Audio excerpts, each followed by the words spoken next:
Hello everyone, notes card में आप सभी लोगों का स्वागत है। और आज हम डिस्कशन करने वाले हैं diploma in pharmacy first year 2020 के अकॉर्डिंग फार्मास्यूटिक्स का चैप्टर नंबर 4। आपकी स्टडी के लिए हमने इस चैप्टर को कई यूनिट में डिवाइड किया था, जिससे हमने पहले यूनिट में हमने डिस्कशन किया था साइज रिडक्शन के बारे में, दूसरी यूनिट में हमने डिस्कशन किया था साइज सेपरेशन के बारे में, और थर्ड यूनिट में हमने डिस्कशन किया था मिक्सिंग के बारे में। आज हम यूनिट नंबर 4 पढ़ेंगे। तो जो भी थर्ड यूनिट हमने कंप्लीट किया है, यानी कि जो भी 3 यूनिट हमने कंप्लीट किया है, उसका लिंक आप लोगों को डिस्क्रिप्शन में मिल जाएगा। आप लोग वहां से डायरेक्ट उस वीडियो को देख सकते हैं। और उसके पीडीएफ नोट्स को डाउनलोड करने के लिए आप हमारी वेबसाइट www.notescard.com पे विजिट कर सकते हैं और वहां से पीडीएफ को डाउनलोड कर सकते हैं। तो चलिए आज की हम इस वीडियो को स्टार्ट करते हैं। तो आज हम स्टडी करेंगे यूनिट नंबर 4 फिल्ट्रेशन के बारे में। फिल्ट्रेशन क्या होता है और इसकी क्या इंपॉर्टेंस है, ये सारी चीजें हम आज के इस चैप्टर में डिस्कशन करेंगे। ये जो चैप्टर है ये बहुत ही ज्यादा इंपॉर्टेंट है। इस चैप्टर की जो यूनिट नंबर 4 है वो सबसे ज्यादा इंपॉर्टेंट रखती है एग्जाम पॉइंट ऑफ व्यू से। या तो वो ऑप्शनल क्वेश्चन हो, या तो वो आप लोगों का ऑफलाइन क्वेश्चन हो, रिटन क्वेश्चन हो, सबसे इंपॉर्टेंट फिल्ट्रेशन बहुत ज्यादा इंपॉर्टेंट है। और कई बार इसको क्वेश्चन पूछ लिए जाते हैं, एटलीस्ट कई बार तो इसके वाइवा में भी क्वेश्चन पूछ लिए जाते हैं। इसलिए फिल्ट्रेशन बहुत ज्यादा इंपॉर्टेंट है फ्रेंड्स। इसलिए इसकी वीडियो को कंप्लीट देखने की कोशिश कीजिएगा फ्रेंड्स। मैं कोशिश करूंगा आप लोगों को इजिली वीडियो समझ में आ जाए। तो चलिए आज की इस वीडियो को स्टार्ट करते हैं friends. It is defined as a process of separation of the solid from the fluid by the passing mixture through a porous medium that retains the solid but allow the fluid pass through। यानी कि यह एक ऐसा process होता है जिसके through हम solid को फ्लूइड से क्या करते हैं, सेपरेट करते हैं by passing the mixture through a porous medium. यानी किसी भी पोरस मीडियम के द्वारा सॉलिड को लिक्विड से अलग करना ही क्या कहलाता है, फिल्ट्रेशन कहलाता है। और जिसपे सॉलिड मटेरियल जो होता है वो क्या होता है, वो आपका अलग हो जाता है, और फ्लूइड मटेरियल जो होता है वो आपका अलग हो जाता है। इसी प्रोसेस को हम क्या बोलते हैं, फिल्ट्रेशन बोलते हैं। नेक्स्ट अगर हम आगे बात करें, the mixture are suspension to be filter is known as slurry. यानी जिस भी मिक्सचर या सस्पेंशन को आप उसको फिल्टर कर रहे हो उसे हम क्या बोलेंगे, स्लरी। ठीक है। जो भी आपका मिक्सिंग मटेरियल है, सॉरी, जो भी आपका पहले हमने क्या किया, साइज रिडक्शन किया, फिर उसके बाद साइज सेपरेशन किया, साइज सेपरेशन के बाद हमने मिक्सिंग किया। अब मिक्सिंग के बाद अगर हमें फिल्ट्रेशन करना है, यानी कि जो भी मिक्सिंग मटेरियल होगा उसे हम क्या बोलेंगे, स्लरी बोलेंगे। उसी स्लरी को हम क्या करेंगे, फिल्ट्रेट करेंगे। तो बेसिकली क्या होता है, यानी कि जो भी आपका मिक्सचर हो या जो भी आपका सस्पेंशन हो उसको हम क्या बोलेंगे, स्लरी बोलेंगे। और उसी स्लरी को हम क्या करेंगे, फिल्ट्रेशन कराएंगे। The porous medium used to retain the solid is known as the filter medium. यानी कि जिस पोरस मीडियम के थ्रू हम फिल्ट्रेशन कराते हैं उसे हम क्या बोलते हैं, फिल्टर मीडियम बोलते हैं। तो कई बार क्या होता है, फिल्टर मीडियम के बारे में आप रिलेटेड आप लोगों को ऑप्शनल क्वेश्चन पूछ लिए जाते हैं। इसलिए आप लोग याद रखिएगा, जिस मटेरियल के द्वारा आपका फिल्ट्रेशन प्रोसेस होता है उसे क्या बोलते हैं, फिल्टर मीडियम बोलते हैं। The accumulated solid on the filter are referred to as the filter cake. और फिल्टर मीडियम के ऊपर जो भी एक्स्ट्रा मटेरियल होता है, यानी कि लिक्विड पास होने के बाद जो भी सॉलिड मटेरियल आपके फिल्टर मीडियम के ऊपर बच जाता है उसे हम क्या बोलते हैं, फिल्टर केक बोलते हैं। यानी फिल्ट्रेशन के बाद जो भी फिल्टर मीडिया के ऊपर जो भी पार्टिकल्स या जो भी सॉलिड पार्टिकल्स बचते हैं उसे हम क्या बोलते हैं, फिल्टर केक बोलते हैं। While the colour liquid passing through the filter is called the filtrate. और जो भी लिक्विड पास हो जाता है उसे हम क्या बोलते हैं, फिल्ट्रेट बोलते हैं। तो ये 3 चीजें आप याद रखिएगा, फिल्टर मीडिया, फिल्टर केक और फिल्ट्रेट। क्या होता है, फिल्टर मीडिया होता है, यानी कि फिल्टर मीडिया वो होता है जिसके ऊपर फिल्टर केक पड़ा होता है, और उसके नीचे जो होता है वो आपका फिल्ट्रेट पड़ा हुआ होता है। तो ये चीज आप लोग ध्यान रखिएगा। फिल्ट्रेशन में ये बहुत ही ज्यादा इंपॉर्टेंट है। ऑप्शनल क्वेश्चन में कई बार इससे क्वेश्चन पूछ लिए जाते हैं। When solid are present in a very low concentration that is not exceeding 1% weight by volume, the process its separation from the liquid is called the clarification। आपने इसको क्या किया, फिल्ट्रेशन किया। फिल्ट्रेशन करने के बाद आपने क्या किया, लिक्विड को अलग कर लिया। अब लिक्विड को अलग किया, अगर उसमें 1% से ज्यादा वेट बाय वॉल्यूम है तो उसे क्या करना पड़ेगा, फिर से क्लियरिफिकेशन करना पड़ेगा। क्लियरिफिकेशन करने में क्या होता है कि जो भी आपका पार्टिकुलेट मैटर रहता है 1% से ज्यादा नहीं होता है, उसी को हम क्या बोलते हैं, क्लियरिफिकेशन बोलते हैं। यानी कि क्लियरिफिकेशन क्या होता है, फिल्ट्रेशन से भी ज्यादा कॉस्टली, यानी कि बहुत ही अच्छा क्या होता है, ये सेपरेशन टेक्निक होती है, जिसमें क्या कहता है, आपका जो भी सोल्यूशन होता है उसको प्योरली क्लियरिफाई कर लिया जाता है। यानी कि प्योरिटी के लिए आप मेनली क्या करते हैं, क्लियरिफिकेशन ही करते हैं। नेक्स्ट आगे हम बढ़ते हैं, application of filtration, production of the sterile product. सबसे पहला इसका एप्लीकेशन है production of sterile product. Filtration के थ्रू हम क्या कर सकते हैं, स्टेराइल प्रोडक्ट, यानी कि माइक्रोबियल फ्री जो हमारा कोई भी पार्टिकल है या कोई भी हमारा ड्रग है उसको हम क्या कर सकते हैं, प्राप्त कर सकते हैं। यानी कि माइक्रोबियल फ्री हम क्या कर सकते हैं, ड्रग को प्राप्त कर सकते हैं। और आइए आगे इसके में जानते हैं, air is filtered through HEPA filter, यानी कि एयर को किससे फिल्टर किया जाता है? High efficiency particulate air filter जो लगा हुआ होता है उसके थ्रू हम क्या करते हैं? एयर को फिल्टर करते हैं। और लैमिनार एयर बेंच, यानी लैमिनार एयर बेंच के द्वारा भी हम क्या करते हैं? एयर को फिल्टर करते हैं और हम अपने इन्वायरमेंटल को गुड मेंटेन किया करते हैं prior to during the manufacturing of the sterile product. यानी कि जो भी हम प्रोडक्ट बनाने जा रहे हैं, यानी मान लीजिए हम कोई मेडिसिन बनाने जा रहे हैं तो उसका जो भी इन्वायरमेंट है उसको क्या करना पड़ेगा? पहले हमें स्टेराइल करना पड़ेगा। और उसको स्टेराइल करने के लिए हम क्या यूज करते हैं? HEPA फिल्टर, यानी कि high efficiency particulate air filter या लैमिनार एयर बेंच का यूज करते हैं। नेक्स्ट अगर बात करें, a solution is pass through a bacterial proof filter in order to the obtain sterile solution, यानी कि एक होता है बैक्टीरियल प्रूफ फिल्टर होता है जिसके थ्रू हमारा जो सोल्यूशन होता है वो स्टेराइल हो जाता है। उसमें क्या होता है? बैक्टीरिया जैसे छोटे पार्टिकल्स भी क्या करते हैं? ऊपर रुक जाते हैं और हमारा जो लिक्विड होता है वो नीचे पास आउट हो जाता है, जिससे फिल्टर क्या होता है? फिल्ट्रेशन बहुत ही इजीली हो जाता है। Particularly with the heat sterilization in the not suitable on account of the thermolabile nature of the content, यानी कि और कोई मान लीजिए हमें थर्मोलेवाइल नेचर का कोई सब्सटेंसेस है उसका फिल्ट्रेशन कराना है तो हम किस पे यूज करेंगे? उसका बैक्टीरियल प्रूफ फिल्टर पे हम उसका क्या कराएंगे? फिल्ट्रेशन कराएंगे, जिससे हमारा इजिली जो कंटेंट होगा वो क्या हो जाएगा? फिल्टर हो जाएगा। ठीक है। नेक्स्ट आगे बात, in case of the sterile product particle as small as 0.2 micrometre should be remove, यानी कि 0.2 माइक्रोमीटर तक के पार्टिकल्स को भी क्या किया जाता है? बैक्टीरियल प्रूफ फिल्टर से क्या किया जाता है? अलग कर लिया जाता है। और 0.2 माइक्रोमीटर में कौन कौन से आते हैं? बायोबर्डन ऑफ फंजाई और बैक्टीरिया, यही होते हैं 0.2 माइक्रोमीटर में आते हैं, तो उससे भी इसको क्या किया जाता है? फिल्टर कर लिया जाता है। तो सबसे पहला एप्लीकेशन हो गया इसका production of sterile product. Next इसका एप्लीकेशन हो गया production of the bulk drug. Solid of intermediates and the finished product are separated from the reaction mixture by the filtration technique by the method impurities can be removed, यानी कि filtration process के द्वारा हम क्या करते हैं? Bulk amount में drug को इकट्ठा कर सकते हैं, जबकि हम इससे क्या कर सकते हैं? इंप्योरिटीज को इजीली हम क्या कर सकते हैं? बाहर रिमूव कर सकते हैं। Next production of the liquid oral formulation, यानी कि लिक्विड ओरल फार्मुलेशन के लिए भी फिल्ट्रेशन की बहुत ज्यादा जरूरत होती है। Filtration is an essential step in production of liquid oral for obtaining the clear solution, क्योंकि ओरल सोल्यूशन में आप लोगों को पता होगा क्लियर सोल्यूशन चाहिए होता है बिना कोई कॉन्टामिनेशन। थोड़ा भी अगर कोई कॉन्टामिनेशन हो गया तो वो पूरा का पूरा हमारा जो डाइजेस्टिव सिस्टम है, हमारा जो मेटाबॉलिज्म है, वो सब क्या करेगा? इफेक्ट डालेगा। इसलिए बहुत ही ज्यादा क्लियर सोल्यूशन प्राप्त करना होता है, इसलिए लिक्विड ओरल फार्मुलेशन के लिए फिल्ट्रेशन प्रोसेस क्या होती है? बहुत ज्यादा ही इंपॉर्टेंस रखती है। नेक्स्ट अगर बात करें effluents and the waste water treatment, water solid must be separated from the waste liquid prior to its disposal, sometimes the soluble components are precipitated and the separated by the filtration, यानी कि जो भी हमारा waste water treatment करना होता है, यानी कि वेस्ट वाटर मतलब गंदा जल होता है, यानी कि खराब जो पानी होता है उसको क्या करना होता है? फिल्ट्रेट करके हमें साफ पानी निकालना होता है। उसके लिए भी फिल्ट्रेशन का यूज किया जाता है, जिसकी सहायता से हम वेस्ट वाटर को किसमें? यूजफुल वाटर में कन्वर्ट कर पाते हैं। ये भी इसका क्या होगा? एक एडवांटेज हो गया। नेक्स्ट अगर बात करें factor influencing the filtration, filtration को कौन कौन से फैक्टर इन्फ्लुएंस करते हैं, और ये आप लोगों को मैं बता दूं ये बहुत ही ज्यादा इंपॉर्टेंट है क्वेश्चन है, क्योंकि अगर ऑफलाइन क्वेश्चन होगा तो ये 100% गारंटी है कि ये क्वेश्चन बार बार पूछ लिया जाता है, क्योंकि पिछली बार 2018 में ये क्वेश्चन आया हुआ था, इसलिए इस बार भी ये क्वेश्चन आ सकता है, इसलिए आप लोग ध्यान रखिएगा ये क्वेश्चन आ सकता है। तो सबसे पहला है प्रॉपर्टीज ऑफ द लिक्विड की प्रॉपर्टीज पे डिपेंड करता है फिल्ट्रेशन, यानी कि डेंसिटी। अगर मान लीजिए दो सबस्टेंसेस है, दोनों सबस्टेंसेस की डेंसिटी बराबर है, तो उसको हमको फिल्टर करना क्या हो जाएगा? इजीली नहीं होगा। जैसे मान लीजिए वाटर और अल्कोहल का मिक्सचर है, दोनों की डेंसिटी लगभग सेम होती है, दोनों क्या होते हैं? इजीली सोल्यूबल होते हैं। अब दोनों सोल्यूबल हो गए तो उसको हम क्या कर सकते हैं? इजीली उसको हम क्या कर सकते हैं? रिमूव नहीं कर पाएंगे।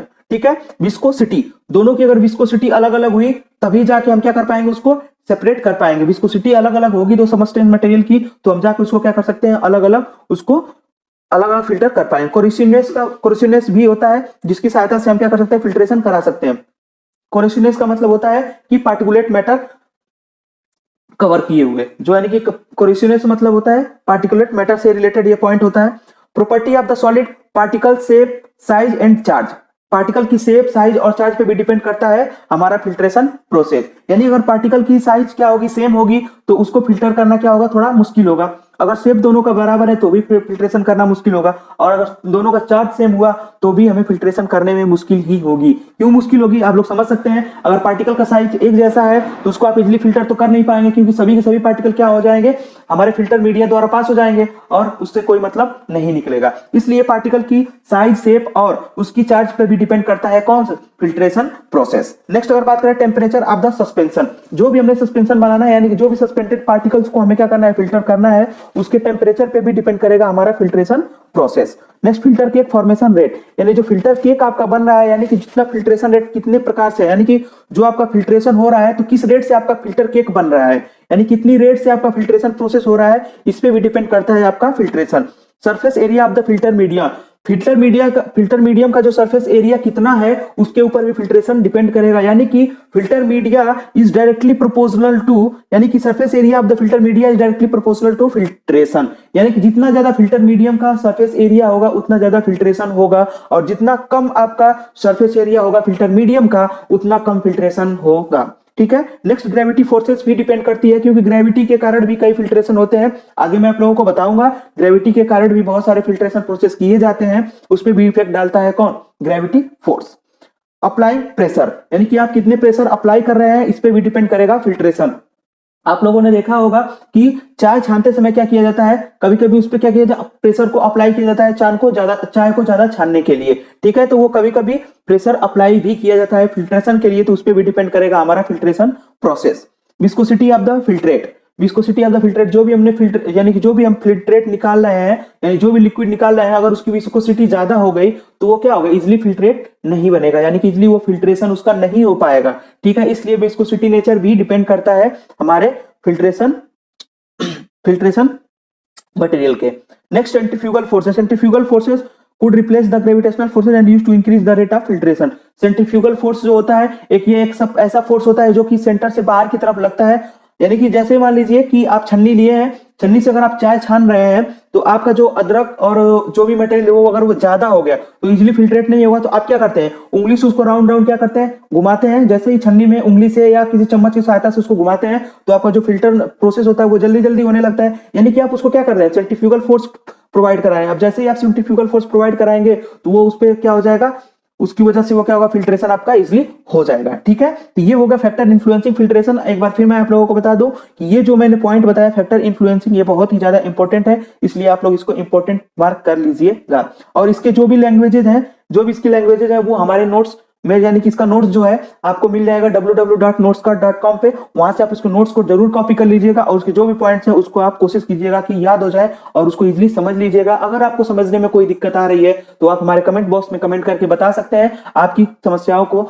दूर करने की पूरी कोशिश की जाएगी और आपकी समस्या को दूर कर दिया जाएगा। ठीक है, नेक्स्ट आगे बढ़ते हैं हम theory of filtration. Theory of filtration आप लोग अगर सिलेबस देखेंगे तो उसमें डायरेक्ट लिख रखा है थ्योरी ऑफ फिल्ट्रेशन के बारे में बताइए। तो थ्योरी ऑफ फिल्ट्रेशन भी कई बार क्वेश्चन पूछ लिए जाते हैं, ये भी इंपॉर्टेंट है। The rate of flow may be expressed by rate is equal to driving force upon resistance, यानी कि रेट ऑफ फिल्ट्रेशन जो होगा वो ड्राइविंग फोर्स अपॉन रेजिस्टेंस के ऊपर, ये क्या होता है, क्वेश्चन बहुत बार पूछे जाते हैं, इसलिए rate of filtration is equal to driving force upon resistance होता है। The rate of filtration may be expressed by the volume upon time, यानी जो रेट ऑफ फिल्ट्रेशन है उसको हम वॉल्यूम पर टाइम भी बोल सकते हैं। रेट ऑफ फिल्ट्रेशन जो होता है वॉल्यूम पर टाइम भी बोल सकते हैं। The driving force is the pressure difference between the upstream and downstream of the filter, यानी कि जो भी हम फिल्टर कर रहे हैं तो जो भी फिल्टर मीडिया है उसके ऊपर जो प्रेशर है और उसके नीचे जो प्रेशर है उसके उसी बीच के प्रेशर डिफरेंस को ही हम क्या बोलते हैं, ड्राइविंग फोर्स बोलते हैं। ठीक है, rate is equal to driving force, और ड्राइविंग फोर्स क्या होता है, अप स्ट्रीम और डाउन स्ट्रीम के बीच में जो भी प्रेशर डिफरेंस होता है उसी को हम क्या बोल देते हैं,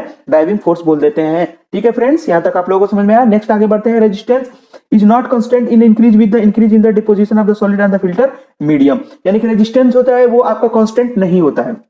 अब जैसे मान लीजिए फिल्टर मीडियम है, अब फिल्टर मीडियम के ऊपर रेजिस्टेंस का मतलब क्या होता है, आप बेसिकली क्या समझते हैं, रुकावट। रेजिस्टेंस का मतलब होता है रुकावट। अगर फिल्टर मीडियम के ऊपर जितना ज्यादा फिल्टर केक बनेगा उतना ज्यादा रेजिस्टेंस कॉज करेगा, उतना ज्यादा आपका फिल्ट्रेशन प्रोसेस नहीं होगा। अगर आपका फिल्ट्रेशन प्रोसेस नहीं होगा तो फिल्ट्रेशन करने का कोई मतलब भी नहीं निकलेगा। यानी कि वही बोल रहा है कि रेजिस्टेंस क्या होता है, वो कांस्टेंट नहीं होता है, वो इंक्रीज होता चला जाता है जैसे जैसे आपका डिपोजिशन होने लगता है फिल्टर, यानी कि deposition of the filter cake is directly proportional to resistance.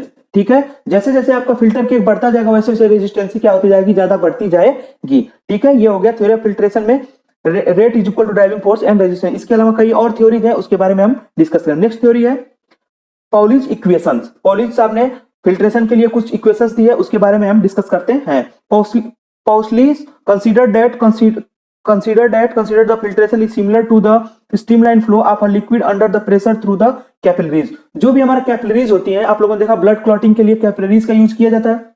अब उस कैपिलरीज में जो भी लिक्विड का फ्लो होता है, स्ट्रीमलाइन फ्लो होता है, उसी प्रेशर पे क्या होती है, ये फिल्ट्रेशन प्रोसेस भी काम करता है। और उसका उन्होंने एक फार्मूला दिया था, V is equal to pi delta P into R⁴ upon 8L eta. ठीक है, ये उन्होंने फार्मूला दिया था, जिसमें V जो होगा rate of flow, that is volume of the liquid flowing it unit times यानी मीटर क्यूब पर सेकेंड होता है। और इसका जो प्रेशर डिफरेंस होता है वो किस में होता है, पास्कल में होता है। आर जो होता है रेडियस ऑफ कैपिलरी, जो भी आपकी कैपिलरी है उसकी रेडियस होती है, जिसको हम क्या करते हैं, उसको मीटर में हम कन्वर्ट कर, मीटर में उसको क्या करते हैं, यूनिट होती है, मीटर में नापने का काम करते हैं। और जो एल होता है वो थिकनेस ऑफ फिल्टर केक होता है, यानी फिल्टर केक की जितनी थिकनेस होगी उसको हम एल्स के द्वारा से दर्शाते हैं। और जो ईटा होता है वो विस्कोसिटी ऑफ द फिल्ट्रेट होता है, जिसको हम पास्कल पर सेकेंड से दर्शाते हैं। तो ये हो गया पॉजिटिव इक्वेशंस हो गया, आप लोग इसको याद रखने की कोशिश कीजिएगा। V is equal to pi delta P R⁴ upon 8 into L into eta. ठीक है, आप लोग इसको इक्वेशन को याद रखने की कोशिश कीजिएगा। नेक्स्ट है डार्सी इक्वेशन। डार्सी इक्वेशन क्या बोलते हैं, V is equal to K into delta P upon eta into L. तो उसमें क्या है, K is equal to permeability coefficient of the cake, यानी कि K जो होता है परमेबिलिटी कोफिशिएंट होता है केक का, उसको हम मीटर स्क्वायर से दर्शाते हैं।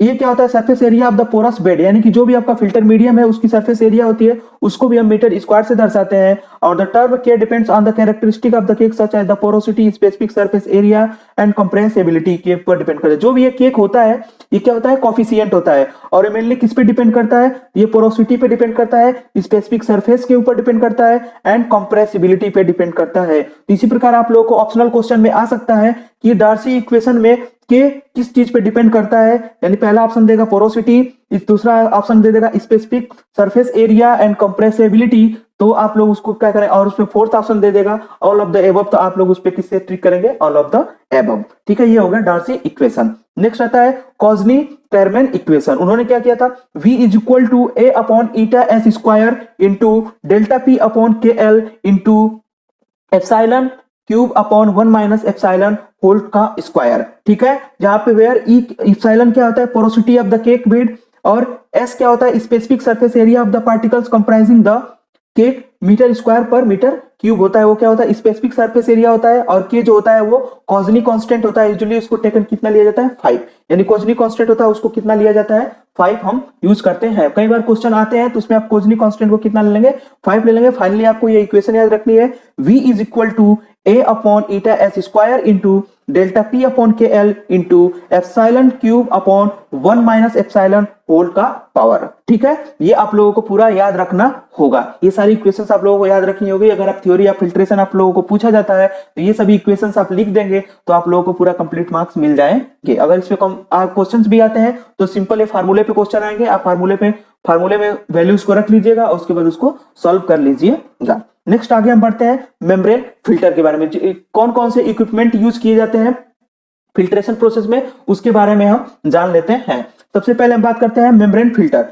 प्रिंसिपल इसका क्या होता है, membrane filter consist of the microporous plastic film of the specific pore size, therefore it is also known as screen sieve or microporous filter. यानी मेम्ब्रेन फिल्टर जो होता है वो कंटेन करता है माइक्रोस्पोरस यानी कि माइक्रोस्पोर्स प्लास्टिक फिल्म। ये क्या होता है, फिल्टर मीडियम होता है, यानी मेम्ब्रेन जो फिल्टर होता है एक फिल्टर मीडियम होता है जो कि माइक्रोस्पोरस प्लास्टिक फिल्म लगी होती है जिसपे, और वो क्या काम करता है, स्क्रीनिंग, सीव और माइक्रोस्पोरस फिल्टर का काम करता है। Membrane present in this filter retain the particle and the micro organism, यानी कि मेम्ब्रेन जो होती है, यानी जो भी ये फिल्टर मीडियम होता है वो माइक्रो ऑर्गेनिज्म को क्या करता है, अपने ऊपर क्या करता है, रिटेन कर लेता है। और यानी कि लार्ज पार्टिकल या बैक्टीरिया वगैरह हो उसको क्या करेगा, उसको फिल्टर के रूप में रिटेन कर लेगा अपने ऊपर, और जो भी लिक्विड पार्टिकल होगा उसको क्या करेगा, पास आउट कर देगा, जिससे आप लोगों का फिल्ट्रेट मिल जाएगा। ठीक है, नेक्स्ट आगे हम बढ़ते हैं इसके कंस्ट्रक्शन के बारे में। तो membrane filter consist of the membrane of the cellulosic acetate, cellulose nitrate is mixed cellulosic ester, the pore size of the filter is micron और सब माइक्रोन रेंज। यानी कि जो भी मेम्ब्रेन फिल्टर होता है वो या तो सेलुलोज एसीटेट का बना होगा, सेलुलोज नाइट्रेट का बना होगा, या सेलुलोज एस्टर्स का मिक्स होकर बना होगा। और इसका जो पोर साइज होता है, यानी कि जो भी इसका पोर साइज होता है वो माइक्रोन या सब माइक्रोन के रूप में होता है। नेक्स्ट अगर बात करें, a membrane filter is 150 micrometre thick and contain the about millions of the microscopic pores. यानी कि जो मेम्ब्रेन फिल्टर होता है 150 माइक्रोमीटर का थिक होता है। सोचिए 150 माइक्रोमीटर बहुत ही ज्यादा पतला होता है। उतनी पतली क्या होती है, लेयर होती है, और इसमें क्या होते हैं, बहुत सारे मिलियंस ऑफ माइक्रोस्कोपिक स्पोर्स होते हैं, जिसके थ्रू क्या होता है, हमारा फिल्ट्रेट क्या होता है, पास आउट होता है। The diameter of these sports is uniform. यानी कि ये जो भी स्पोर्ट्स होते हैं या जो पोर्स होते हैं, यहाँ पे स्पोर्ट्स नहीं होगा, पोर्स होगा, तो जो डायमीटर होता है पोर्स का वो हमेशा हर जगह पे क्या होता है, सेम होता है, हर जगह पे यूनिफॉर्म होता है। Based on the requirement of the size of these pores is adjust. और जैसे जैसे आपकी साइज के अकॉर्डिंग स्पोर्ट्स को क्या कर सकते हैं, आप एडजस्ट कर सकते हैं during the course of the polymerization. जब आप इसकी पॉलीमराइजेशन हो रहा होता है, यानी कि जब ये बन रहा होता है, उस टाइम आप डिफरेंट डिफरेंट साइज के यानी साइज के आप मेम्ब्रेन फिल्टर्स को बना सकते हैं। यानी कि इसलिए हम कह सकते हैं कि मार्केट में डिफरेंट डिफरेंट साइज के मेम्ब्रेन फिल्टर प्रेजेंट होते हैं। आपको जो सूटेबल लगे आप उसका यूज कीजिए और अपने फार्मास्यूटिकल डोजेज फॉर्म को बना लीजिए। The most widely accepted membrane filter possesses a pore size of the 0.22 micrometre and 0.45 micrometre. और बहुत ही सबसे ज्यादा मेम्ब्रेन फिल्टर जो यूज किया जाता है, उसकी पोर्स जो साइज होती है 0.22 माइक्रोमीटर से लेकर 0.45 माइक्रोमीटर तक होती है। नेक्स्ट अगर हम बात करें working, the membrane filter function like a sieve and thus as the remove particle। यह एक बेसिकली sieve के प्रिंसिपल पे काम करता है और उसी से क्या कर सकते हैं, हम पार्टिकल्स को रिमूव करते हैं। The filter of 0.010 to 1.01 micron pore size remove even viruses from the water or air and filter of 0.30 or 0.65 micron pore size remove the bacteria। filter with largest pore size is used in the aerosol radioactive and the particle sizing application. यानी कि जो भी ये membrane filter होता है वो small small viruses bacteria को भी क्या कर सकता है, फिल्टर कर सकता है। इसके अलावा जो ये फिल्टर होता है कई बार क्या होता है, इसके लार्जेस्ट पोर्स होते हैं और उसका यूज हम क्या कर सकते हैं, एरोसोल रेडियोएक्टिव एंड पार्टिकल, यानी एरोसोल जो बनाया जाता है उसके लिए फिल्टरिंग के लिए यूज किया जाता है। कौन, तो लार्जेस्ट पोर साइज के मेम्ब्रेन फिल्टर का यूज किया जाता है इस एरोसोल को फिल्टर करने के लिए। For sterilization filtration the membrane is autoclaved in the holder at the prevent curling then is packed between the thick filter. यानी कि स्टरलाइज फिल्ट्रेशन, यानी कि स्टरलाइज करने के लिए इसको क्या किया जाता है, ऑटोक्लेव में होल्डर के द्वारा क्या किया जाता है, पकड़ लिया जाता है। Thick filter sub membrane filter which are the pre sterilized by ethylene oxide ionizing radiation are also available. कुछ ऐसे जो मेम्ब्रेन फिल्टर होते हैं जिसको हम इथाइलिन ऑक्साइड या आयोनाइजिंग रेडिएशन के थ्रू क्या कर सकते हैं, उसको स्टरलाइज करते हैं और स्टरलाइज करने के बाद हम फिल्ट्रेशन प्रोसेस के लिए यूज करते हैं। A rigid base of the perforated metal, plastic or coarse sintered glass is used to support the membrane filter during the filtration process, as in the case of the fibrous pad filter। यानी कई बार इसमें क्या करते हैं, supportive यानी plastic के material या sintered glass के मटेरियल का यूज किया जाता है इसके सपोर्ट के लिए, और फिल्ट्रेशन प्रोसेस को क्या किया जाता है, अंजाम दिया जाता है। तो सब अब इसके बारे में जानेंगे यूज एंड एप्लीकेशंस क्या होते हैं इसके। चलिए अपन हम पढ़ते हैं। It is use for the sterilization and the clarifying aqueous and the organic solvent including buffer microbiological and the tissue culture solution. यानी कि इसका यूज जो होता है वो बफर को, माइक्रोबायोलॉजिकल और टिश्यू कल्चर सोल्यूशन को फिल्टर करने के लिए यूज किया जाता है। It is suitable for the filtration of the enzyme solution. और जो भी हमारे एंजाइमेटिक सॉल्यूशंस होते हैं उसको भी फिल्ट्रेशन करने के लिए भी इसका यूज किया जाता है, किसका, मेम्ब्रेन फिल्टर का। It is used for the diagnostic cytology and the receptor binding study. यानी कि हमारी बॉडी में जो रिसेप्टर बाइंडिंग स्टडी है, साइटोलॉजी है, यानी कि सेल साइटोलॉजी, उसके बारे में डायग्नोसिस करने के लिए भी इसका यूज किया जाता है। यानी मेम्ब्रेन फिल्टर का इसका यूज किया जाता है। ये इसका हो गया एप्लीकेशन। अब एडवांटेज और डिसएडवांटेज देख लेते हैं। एडवांटेज क्या होता है, it does not allow any cross contamination. इसके साथ क्या होता है, कोई कंटामिनेशन नहीं होता है, ये किसी चीज से रिएक्टिव नहीं होता। ये क्या होता है, अनरिएक्टिव फिल्टर मीडिया होता है। It filtration rate is rapidly, और इससे जो फिल्ट्रेशन रेट होता है वो क्या होता है, रैपिडली होता है। It can be easily disposed of, इससे क्या होता है, इसलिए इसको डिस्पोज किया जा सकता है। ठीक है, यानी कि इसको इजिली डिस्पोज यानी कि इसको फ्रेश किया जा सकता है या क्लीन कर दिया सकता है, इसको हम बोल सकते हैं। Since absorption is negligible, it does not import any fibres और एल्कली इनटू द फिल्ट्रेट। यानी इसके थ्रू जो भी फिल्ट्रेशन होगा वो बहुत ही ज्यादा क्या होता है, फाइन होता है। और फाइन होने के साथ इसमें ना तो फाइबर होता है ना तो कोई एल्कली मटेरियल होता है, इसलिए इसका जो फिल्ट्रेशन होता है वो बहुत ही ज्यादा इंपॉर्टेंट होता है। डिसएडवांटेज बात करें, इट मे गेट क्लॉग्ड। ये कभी कभी क्या होता है, इसकी जालियां क्या होती है, अगर मान लीजिए कोई हम फाइब्रस मटेरियल यूज कर रहे हैं तो इसकी जो जाली होगी वो क्या कभी कभी क्या हो जाती है, वो ब्लॉक हो जाती है। अब वो ब्लॉक हो जाएगी तो हमारा फिल्ट्रेशन प्रोसेस नहीं हो पाएगा। It ordinarily it is less resistant to the solvent like the chloroform. ये कभी कभी क्या करती है, कोई सॉल्वेंट होता है, क्लोरोफॉर्म लाइक सॉल्वेंट होता है, उससे रिएक्ट भी कर जाता है, तो उस टाइप के मटेरियल के लिए इसका क्या होगा, ये सबसे बड़ा डिसएडवांटेज होता है। नेक्स्ट आगे हम बात करेंगे सिंटर्ड ग्लास फिल्टर। ठीक है, ये नेक्स्ट इक्विपमेंट है। प्रिंसिपल इसका देखेंगे, it works on the principle of the reducing pressure, यानी ये जो होता है वो रिड्यूसिंग प्रेशर के प्रिंसिपल पे काम करता है। During the filtration high pressure exert on the sintered glass disc and lower pressure exist on the base of the funnel due to the pressure differences filtration is performing.